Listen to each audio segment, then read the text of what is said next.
The video is started. Yeah. Okay. Woohoo! Hello viewers. Thank you so much for clicking on the link and watching this video. If you haven't yet subscribed, I don't know why you haven't yet subscribed. Please subscribe. Please like this comment.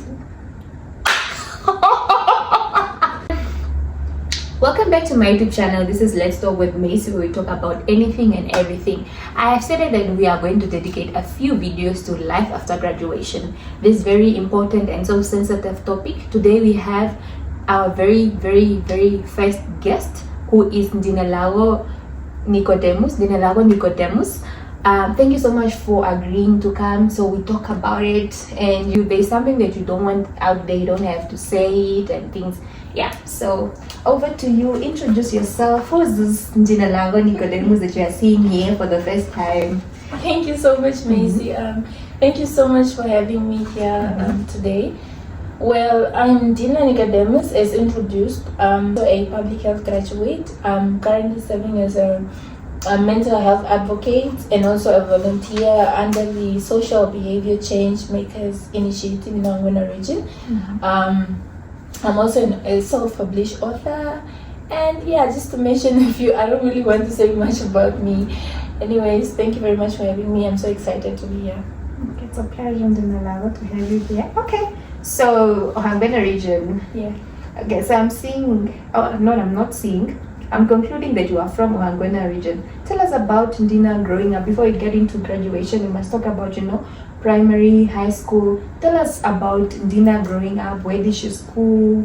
High school. How was high school? And tell us about that. Okay, that's quite interesting. Well, I grew up in Okongo. Okongo is as a constituency in Ngwena region. It's more of a village because it's still developing. I'm sure you've heard of it. Because of the Menetumbo. The first president. Right. But anyways, it has been there. Okongo has been there. I grew up there. I attended my early grades there until I moved on to Oshana region, where I attended my high school. I matriculated in Gabriel Tapopi Secondary School, which is in Obudiva. And high school was a bit exciting, to a certain extent, because you get to meet new people, right? You get to live on your own. You don't have your mom monitoring you 5 to 5 or 7 to 7.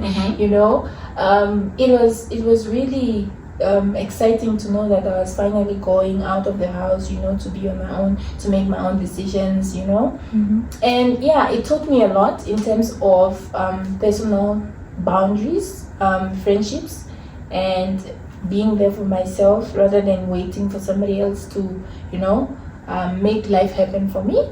And yeah, high school has a lot of ups and downs, to be honest. I'm sure we have all gone through it.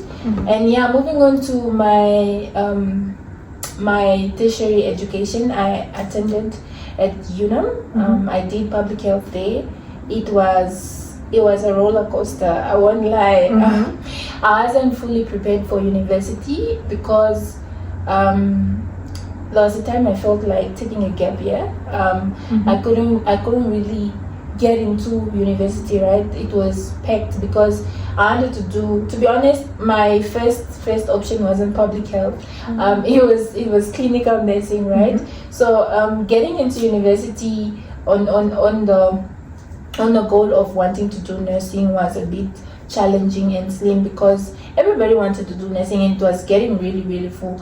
So next thing I saw, I seated in a public health class, and I eventually fell in love with the whole concept of public health because it's more relatable. You understand, it puts me into the communities. It makes me understand what people are actually going through at ground level, and yeah, there's just so much empathy in the course. You understand, you can see things are happening, and you can use your mind to innovate, to suggest.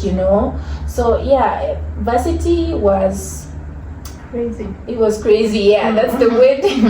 Alright. So varsity was crazy. Okay. So would you then, I don't want to say blame, but would you say that one of the reasons why maybe you weren't so prepared for varsity life could be because there weren't a lot of awareness of varsity life? There wasn't a lot of information on institutions, how many points applied this time. No? To be honest, I feel like well, institutions do have their information out there that is a fact, but high schools are not really. Maybe now they are, but they were not really doing much. You understand? In terms of career fair, it was happening, but like it. I just wanted it to be much more accommodative of everyone. You know, coming to schools, talking to students or learners. Telling them more about courses, you know, the points, varsity, every little thing. It's not just about giving people a small piece of what it actually is, you know, about university. I felt like they could have done more, you understand, to make us understand these things, to make us be wise when it comes to us choosing our career. I know it's our duty, of course, to know what path you want to take in life, but I just feel like for the sake of the young ones that are also just coming up, more should be done, you know, to make these people aware of the current situation, the current job market and everything, so that these people don't end up going for courses that are just going to be stressful at the end of the day, leaving them stranded, you know. And also life doesn't revolve around getting a job. You can still fulfill your purpose while waiting on a job. So yeah, I feel like schools could have done much more to enhance awareness, you know, so that they can boost up our decision making process. Yes. Yeah. So okay, I don't want to ask about student life because you've already wrapped it up. You've already summed it up. So I just want you to give any survival tips or any public health student out there, or somebody, there could be a student that, you know, went through the same as you, that enrolled for, that not registered for nursing, but that wanted to do nursing but ended up doing a different course. What maybe sort of advice do you have for them? Well, survival tips. I would say a few, but the thing is, I'm a person who believes in the saying of it's not one size fits all type of thing, you know. But what I can say is you should know your passion. You should know what you're passionate about. You should know where you see yourself, and if you see it working for you, then definitely chase it. I mean, I don't want anybody to find themselves in a situation where they are only doing it for their parents, you know, because no, you're my son, you have to do dentistry or stuff like that. I want everybody to be able to follow their own life goals, you understand? And they shouldn't be influenced by their parents or any other external factor, understand? So survival tips, right?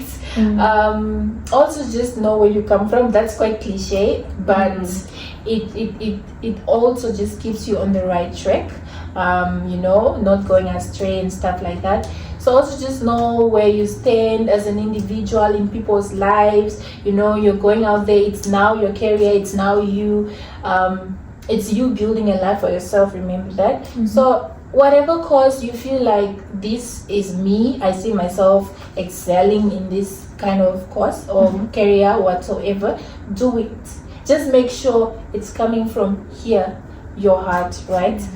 And yeah, that's basically it. I don't want to say much, you know. Okay, that's good. That's really good. Yes. Always remember where you come from. Very important, guys. We seem to forget where we come from when we go there. But I want to ask them, since you wanted to take a gap year and you haven't taken a gap year, but you managed to finish within due time, within your 4 years, do you maybe think maybe after, if an opportunity comes, will you go back to school? Like maybe pursuing postgraduate studies and, you know? Most definitely. I don't want to get my you want to take a gap year? No.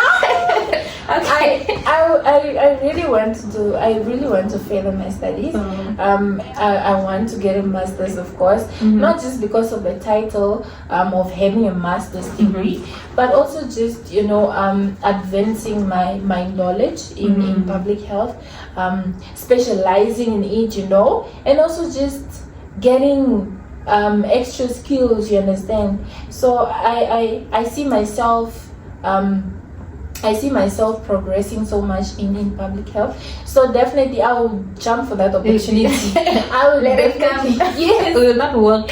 Yes. Jump, run. Okay. So this when you're in grade 1, okay, let me say when you're in grade 7, you are told study so hard that you go to UNAM, study so hard, or when you're in grade 10, you are waiting to pass, you are waiting when you are SMSing, you are so excited to hear that you have passed so that you can go to grade 11, so that you can go to grade 12, and then grade 12, then university. Okay, I was about to say UNAM because it's always about go to UNAM, but university. So then you are then done, you are in your 4th year, then you have passed all your modules, everything is ready, is in place. Then comes the day of graduation. Woo! The moment we've all been waiting for in our lives. It's somebody's dream actually, and it's also your dream. You are living in your dream. How was it? How did you feel that very day? Did you feel like, okay, I was waiting for this my whole entire time? Like, how did you feel? Well, to be honest, I didn't attend the ceremony. I didn't attend the ceremony. Why? But because of certain commitments I had at the time, well, I couldn't really make it to the ceremony. But what I would say is graduation for me is more than just a venue or a stage, you understand? For me, it's the journey, the pressure, the every other thing that you've accomplished, and you made it out, you saw your results, you made it, you got the degree. That is graduation for me, and for me that's like the stage moment, so the real celebration to me starts from here, like, oof, I've done it, I got it, mama, I made it. Actually, that's so good. My God. So, but I wouldn't really say what I would say is the ceremony itself also just holds a certain value in one's life, that moment only comes, once in a while after you've completed a certain qualification. And I would advise anybody to attend it. Please attend it. It only comes once in a while unless you continue feathering, but you never know when else you're going to feather. But for now, attend it. It's very, very much important, and it's a good experience. Yes. Okay, thank you. So after graduation, okay, you didn't. No, can I say you didn't? You did graduate. I did. You did. Yes. You just didn't attend the event. The ceremony. Okay, so after graduating, what were your expectations? That's a tough one. Well, my expectations, right? I really felt like everything was gonna fall magically into place after graduating, all right, so, but also at the back of my mind, I really knew that the job market in Namibia is a bit tough. It's quite, hectic when it comes to you trying to secure employment. But I did feel like, I'll probably just struggle for the first year, maybe the second I'll secure myself something good. Well, it's not what it seems like. You really have to go through it, guys. I'm not going to lie. You have to go through it, and whenever God decides to answer your prayers, that's when something comes and you grab it. What I would say is, while anybody out there is waiting for a job, do not let a job define your worth. You can still be useful in your community, whatever hustle you can involve yourself in, for as long as it's it's clean, you know what I'm saying? It's a clean hustle, and yes, it feeds you, it feeds your family, it pays your bills. Do it. Do not let your worth be defined by employment, you know. And also just serve your purpose while you wait. Do not wait for life to build you. Do something and prepare yourself. Use your skills, whatever skills you obtain from university, and just continue excelling in whatever little thing you're involving yourself in. Yes. I want to ask about pressure. Has there been pressure from the colleagues and also from the family? Like, okay, you know, we all know, you know, you've graduated, Dina, we are waiting for that job. We've sent you to school so that you can graduate and get a job. Has there been pressure like that, or? To be honest, I feel like most of us go through that. Definitely. Yeah, personally, I'm still going through it. I mean, you meet your aunts and they're like, did you get a job? And you're just like, can we not talk about that later when we get home or something, you know? And also just meeting your friends. It's not coming from a point of envy, because that is not quite healthy for me. Looking at your friends and you're envious of what they have or what positions they are. I feel like it comes from a point of inspiration, right?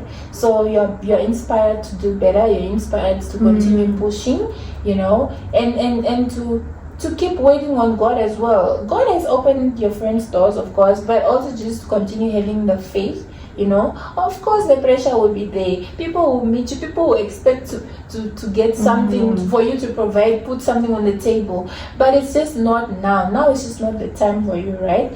So you have to handle it. You have to know when to say what to say. Yeah. So it's basically that. It's just a matter of keeping yourself in control, right? So do not let it push you out of the way. Do not let it discourage you. Because people will obviously have expectations of you, so just keep it cool, you know. I know it's hard. It gets really hard. Cry it out if you want to, but keep praying. Never stop praying. Never stop shooting your shots.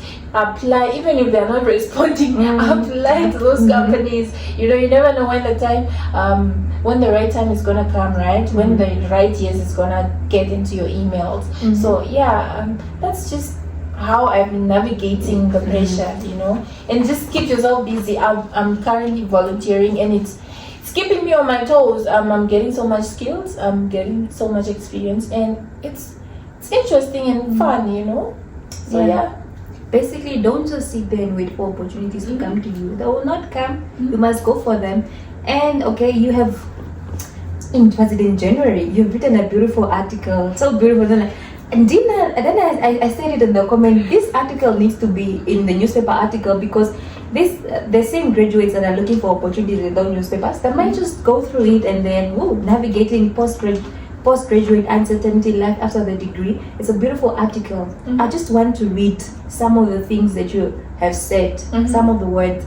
Life after graduation often comes with uncertainty. For some, it's the pressure of finding a new job in an already competitive market. For others, it's the realization that they are unsure about their next steps or whether they chose the right field of study. This transition, which no one prepares you for, can feel overwhelming and even isolating, but it's a phase that almost every graduate experiences it, and it's important to talk about it. Yes. just pick them up. Okay. So I was my next question was, I was going to ask about, okay, do you need to be prepared for life after graduation? But then you answered it already when you said nobody prepares you for it. But do you think maybe somehow there's a need for preparation? Certainly. I feel like a lot of things can be done, you know, in terms of initiatives, you know. We could be having seminars on these things. The thing is, people don't really, and not everybody, but like we are at a stage where we are not really taking this life after graduation story seriously, you know. And it's like yeah, a lot of things are happening. Everybody's like, no, take care of yourself, it's on you, nobody else deserves to like watch out for you after varsity, you know. But I feel like if we could prepare these graduates for life after a degree, then it would help a lot in terms of mental health, you know, and just getting something to be busy with. It's just sometimes it's not that people do not know. Sometimes we want to be reminded constantly, you know. We want, make me aware. It's just the same when you're in a relationship.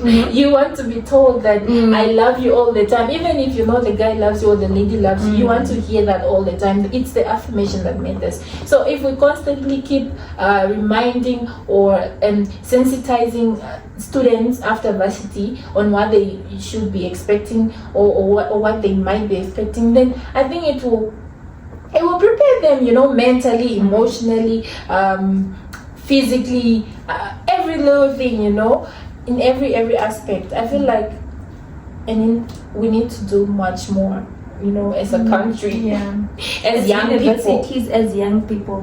Yeah, so I think it's now as we are the. I was thinking yesterday that we are actually the new young people. We are the youth. So we need to empower ourselves. We are the youth that need to empower the youth that is coming. So it's on us. We must not say we must not push onto, you know, universities do what we can also do something about. You are an author, and you didn't start. You started way long time ago when you were in high school. Yeah, people made bookings. Who's reading today? The book is with who? The book is with who? You started writing, and also you have published 2 books so far. How has it been? How has it been for you from high school writing in a day book to actually publishing your book? Your books. It was a journey. It was beautiful. There was never a time where I felt like giving up on my writing career. In high school, I really got inspired by this one student. She was one learner. She was my senior. She wrote a very, very huge, beautiful, amazing novel, and everybody would read it, right? So I was like, if this girl can do this, then why can't I try, you know? I was so inspired because the thoughts, every little thing was just well put together, and it was a beautiful piece of art. So I decided, okay, let me give it my first shot. And then I saw people wanting to read my books. To the booking. It gave me so much confidence in my writing, and I kept going on and on and on until I decided to pursue it after high school, right? And it ended me in a publishing house where I published my very first book, which was amazing to have, you know, as a hard copy, you know, when you're holding the works of your hands, and you're just like, I'm getting it. It was really, really amazing because it allows me to put my voice in writing. To be honest, I'm not really the talking type of person. I'm mostly quiet and reserved, you know, but writing allows me to express every little thing that I think about in my head. So, and it also just allows me to help impact people, you know, people that resolve to reading in most situations, people that would rather read than watch a movie. It just makes me want to write more and impact more lives, you understand? And yeah, whoever wants to hop onto the writing career, just do it. Write consistently, do not stop. Whatever idea you have, write it. One day somebody's gonna come and they're gonna tell you that your book changed my life. So yeah, that's basically it. Okay. Yes. So as an author, where do you see yourself in 5 years? You've read books about Philemon, Eliphaz, Macy and James. Yeah. So in 5 years, are we seeing homecoming in government schools, or what are your plans in the next 5 years? I have big plans for my writing career. Well, I see myself as a well-established author, you know. probably with a work. No. I'll probably have like a bookshop. You know, I really want to have one. There's a lady that inspires me so much. Her name is Victoria Ayambo. I've been working with her for like the past few months. She's an author. She has a bookshop. She publishes. Oh my God, she inspires me so much. I hope she can see this video right now. Yeah, send the link to her. I'll definitely do that. And yeah, and I want to see myself, you know, impacting lives through my writings, and also just opening doors for literature in Namibia. You know, when it comes to literature in Namibia, it's not really recognized enough, you know. It's the same as music. We don't really, these are big things, and most young people engage in them, but now that they're not really recognized, it kind of limits the young people's capability, and also just their ambitions, you know, to like live life to the fullest, you know. So somebody is dreaming to be a musician, but looking at Namibia, music industry, you might not make it, you know. You might make it, but after 20 years, you know, maybe. So yeah, I see myself as an author that is impacting many lives through my writings. Yeah. All right. So where do we get your books if one would like to purchase one as you are viewing? Where do we get your books? Where do you get my books? Yes, where can they maybe go to Book Den, or we just purchase from you directly, or how do we go about getting your books? Okay, since I'm an upcoming author, right? For now, you can really just order your books through me, you know, directly. But I did try putting my soft copies on Amazon, and yeah, I'm still working on that, you know. You can just purchase through me. Purchase through you. All right. To conclude, we're about to conclude. I want to ask, Ndina, you are a mental health advocate. Somebody might call you today, Ndina. Oh, is it not what happens? Ndina, I'm going through what? Or is it not what happens? I'm going through this. I can help. That time you're in the community. You also you say you've spoken about sexual reproductive advocate. You've spoken about writing. How do you then? You were also, when you first published your book. What year were you? Was it fourth year? Fourth year. Yeah, I think. Yeah. How do you then find a balance between school, advocating for mental health, writing? Isn't that? It's quite a job, you know, on its own. But when I was in university, I would write on my free periods, you know. When exam is done, I can quickly just type something, or when I'm bored, you know, or when I'm taking a break from studying, you just go to your laptop and then you just type a few chapters, you know. One thing about being a real author, you don't get to force anything. The moment you get there, you type, it's done. The thoughts just flow, you know. And that was quite easy for me. However, the mental health advocacy, this one started when I graduated, right? So it was a balance, you understand? And the initiatives that I'm engaged in are also just balanced, you know. They are not really a burden in the current state, since I'm not fully employed, right? So maybe then that's when I'll probably have pressures coming in. But for now, it's all good. It's chilled. Yeah, it's chilled. All right. So is there anything else that you'd like to talk about that we haven't touched, or something that you want to say? I think I would want to say that sometimes you don't always have to follow the crowd. You can be the different one, you know. You can be the first one to do something for as long as it's impacting somebody out there, and it's also just bringing out the best in you. So don't always follow the crowd. Choose to be different in most situations, not all of them. I mean, everybody's falling in love. Do it. It's a scares joke. you. It's a joke. Then when you come back with a broken heart, Please, then. call Dina. I'm joking. I'm joking. I hear you. It's Okay. okay. Yeah. So don't always choose to follow the crowd. Sometimes you just have to be different on your own, right? So yeah. All right. And you, do you have the book perhaps where you can display it, or I'll just display it on YouTube? Okay. Thank you so much. It was lovely talking to you, Dina. you so And much for maybe having we'll me. come back after a few months. Definitely. Yes. I'd love So- to come back. Ne? Alright, so guys, please make sure you like and you subscribe. And thank you so much for watching today's video, and I hope it inspires you, it empowered you, and you've learned something from it. Until next time, bye. Bye.